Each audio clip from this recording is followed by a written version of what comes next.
The recent British Council program on inclusive education in Nigeria brought together key stakeholders to advocate for the full implementation of the National Inclusive Education Policy introduced in 2023. Participants emphasized that the effective practice of this policy is essential to closing learning gaps across states and ensuring equitable access to education for all children, including those with special needs. The Minister of State for Education acknowledged that while the country has policies and strategies in place, a more comprehensive approach is needed. She stressed the importance of curriculum amendments, teacher training, and equipping schools to accommodate children with diverse needs, enabling them to learn alongside with their peers. There must be provision for how to cater for those schools while in school, which include a more holistic approach in terms of provision, not only for the infrastructural demands for those special needs,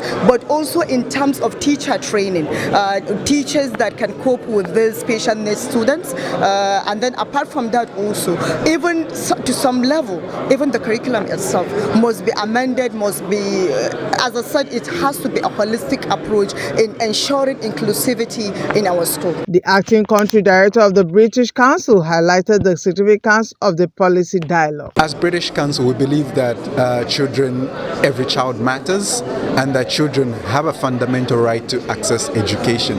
That's why we're so passionate about inclusion. That's why we've brought together different stakeholders from governments, both at the federal level as well as at state level, as well as development partners, practitioners, teachers, school leaders, to come and discuss how we bridge the gap from policy to practice in inclusive education. The senior education manager described inclusive education as a transformative journey that fosters learning opportunities for all children, particularly boosting the confidence of children with special needs. So all children should be able to learn and develop to their full potential together. The challenge, I think, for all countries, including Nigeria, is how to make education accessible, remove the barriers that disabled children may face, and to make schools friendly and welcoming places so teachers can identify what different needs and support children need.